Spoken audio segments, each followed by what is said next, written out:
Alright, so today I'm going to talk about the brand new Saltist MQ 4000D XH. That's the reel I have here. We'll do basically a little box opening and we'll talk about this new reel. First of all, a lot of people are asking what actually is the MQ, and from my understanding, the MQ is basically a new style of body requiring less screws to hold the reel cover together, also making the reel a lot more waterproof. And I was also told that they could, with this new design, they could put bigger gears in there as well. So that's what the MQ stands for.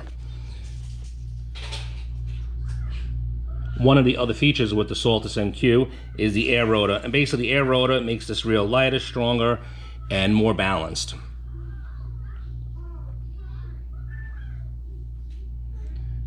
Like lots of the Daiwa reels, this also comes with the mag sealed main shaft. And again, that's protection, you know, from the elements. You're not going to get the salt and all the other stuff in the corrosion, so it's going to fight a lot of that. And of course, it just helps you as a fisherman, and you know, good rinsing. These reels are going to last a long time. Definitely key. You definitely got to rinse these reels with fresh water. I don't care what it is, but again, these things just help your reels last longer. Some nice added features on the Saltist MQ. Some of the other letters you'll see on this box, you have the 4000D. The D standing for a deeper spool, which basically you could fit more line in the spool. And the following after that, you'll see dash and then XH. And basically the XH, I believe that was for like a higher gear. So this reel has a 6.2 to 1, so it's a little bit higher, and I believe the standard was like 5 point something to 1 on the on Daiwa's reels.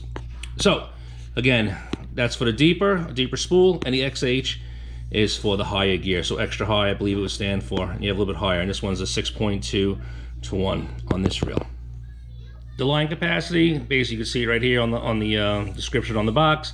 Basically a monofilament, 20 pound, you're getting 160 yards. And your braid, it's actually in meters here. So I'm not sure what it is. You guys could do the math. I'm not gonna do that for you. But it's saying that you have it's saying 18 millimeter. I don't even know what 18 millimeter is, to be honest with you. So that I'd have to look up and do the conversion, but it's all right there. It just shows the mono, what it is in yards. Everything else would be in meters. So as we look on the outside of the box, we can see your gear ratio, like I said before, is 6.2 to 1. The reel comes in at 10.2 ounces. Now, that's probably without line. They have that rated. With the line, it's gonna be a little bit more, but not by much. You have a max drag of 26.4 pounds. That's quite a lot of drag for such a little reel. So that's got some major stopping power.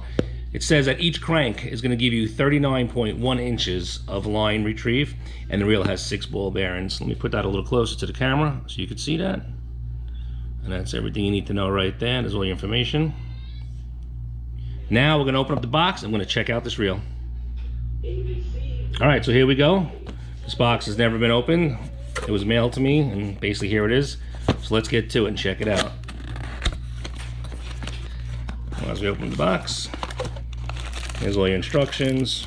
Looks like you got the handle in there, and some other goodies. Some more paperwork, and then here's your reel. So we'll get the box out of the way for now. Simple plastic bag and some styrofoam wrappers on it. Let's open her up, check her out. It's basically like a little styrofoam baggie that they put it in for protection. Alright, so here's your reel coming out.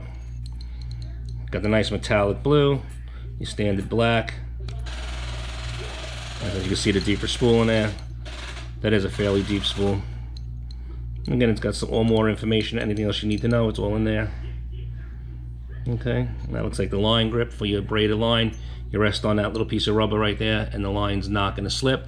Or what a lot of people do, including myself, will take some tennis racket tape or hockey stick tape and put a small piece in there, and that will hold the braid from spinning. A lot of times you notice, you'll think that your drags are broken, but it's not. Your line can be spinning inside the spool because it didn't have a good lock on the spool itself when you first put the braid on. If that ever happens, you have to take all the line out of the reel, put some tape in there, some hockey tape, something, and do that. Or you can put a small piece of mono back in. The mono won't slip once that's snug to the reel.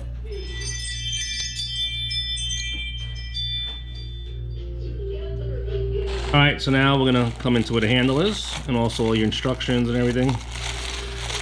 Your manual, that came out the handle. And here's all your instructions and everything.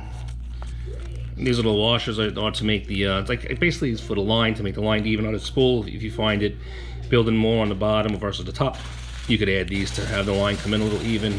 I actually never used these in my life. I'm sure people have used them. I never have. So we'll just save those and put those back in the box. And here comes the handle.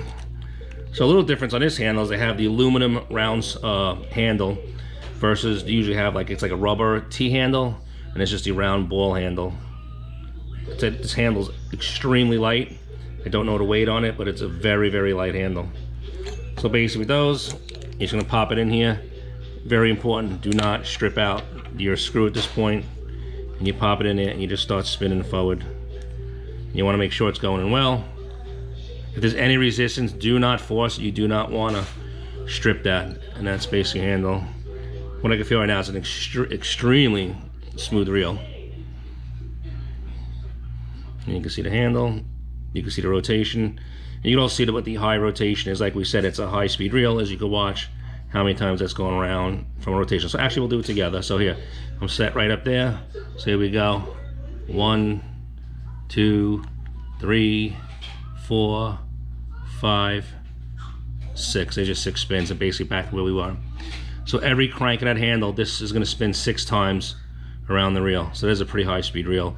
This reel will be ideal for the false albacore that come to New York waters in the fall. Montauk, perfect reel for that. Perfect size, perfect speed. You know, you want to bump up those little jigs fast when you're whipping them across the surface. If you remember from before, I was talking about the screws on the reel making this an MQ. So it's basically that one screw right there. That's got this whole thing together. Actually, it's 2. It's 1 there and 1 there, I just noticed. But that's it. There's no screws in the plates like you normally would see or anything else. It's completely just one frame. We were talking about that rubber piece in here to make this reel braid ready. So you just basically want to grab this, pop that off, push that to the side, and you can see that piece of rubber. You want to make sure your knot is on that piece of rubber all the way around. That's what's going to hold your braid in place and give you that grip that you need so the line doesn't slide and your drag actually works on the reel. Very, very important to get that line on that one, on that piece of rubber, on your first initial knot. So one of the things I just noticed when I grabbed the braid is over here it's showing you have your 2.5. So if you look on your line, there's your 2.5. I don't know if you can see that on your J braid. And you're gonna be able to hold 260 meters. Well, this is 150 yards, which is basically 135 meters. So if I just use this right now, I would have the spool would not be filled enough. And you want the spool filled to the max basically for better casting. So what I would do with this reel is I'm gonna put a little back in, basically some mono back in, and then get my 150 yards in there or my 135 meters as it shows. So basically looking at the line, it tells you on the spool of line you're gonna purchase. And if you look at the reel, it tells you what it could take. All right, so after thinking about it, I decided to go with a J-braid 30 pound. A couple reasons. Number one, this reel has quite a bit of drag. I'm also going to be bottom fishing, so I'd rather have that extra power. So if fish gets locked up in the bottom, or if my jig gets caught in the bottom, you know, I have a better shot at pulling out with a 30 pound. This is J-braid 4, and it's also in the blue to match the reel, which will look pretty cool. So basically that's it. If anybody wants what the 4 is, that's for a 4 carrier. So there's basically 4 pieces of line wrapped together to make that braid, and that's a 4 carrier braid, J-braid 4. So we'll fill this into the spool, into the reel, and we'll see how it goes.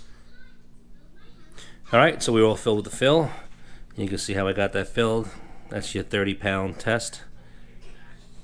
Filled up to the top, and I'll just put a piece of fluorocarbon leader on there. And I am good to go. Now I just gotta grab a rod. I'll probably go with a 6.6 Harrier rod to match this reel. And that'll be the next setup.